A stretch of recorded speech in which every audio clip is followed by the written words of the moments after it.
super confortable d'aborder un championnat avec un cheval qu'on connaît bien, en qui on a confiance et avec lequel j'ai aussi continué à évoluer techniquement ces dernières années, surtout avec les Jeux l'année dernière. Et puis depuis, le cheval est vraiment très en forme. Donc non, je suis content. Il faut noter aussi qu'on a été surtout bien lancé par Mathieu, qui a fait un super parcours pour ses premiers championnats.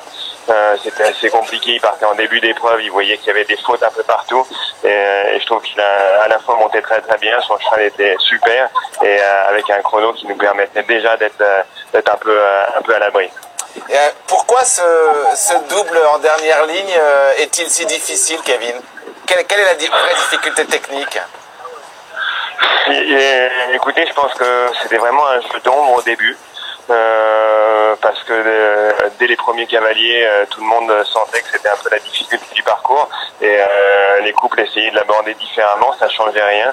On voit même un cheval, j'étais à l'entrée de piste quand Tino Connor a fait son parcours avec Good Luck qui a vraiment tous les moyens et il a quand même peiné pour sortir de cette combinaison.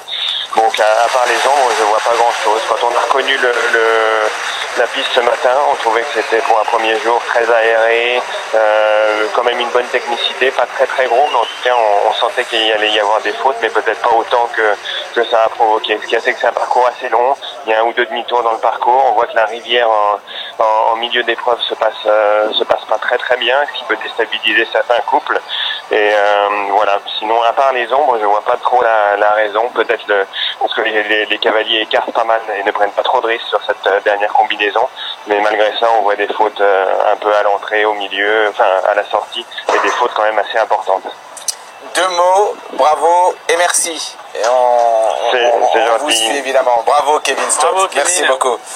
Merci, bonne continuation. Ouais, l'importance de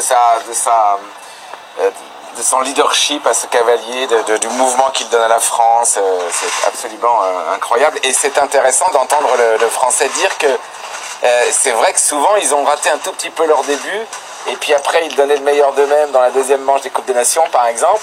Là, la différence c'est que dès le début, ils sont dans le coup.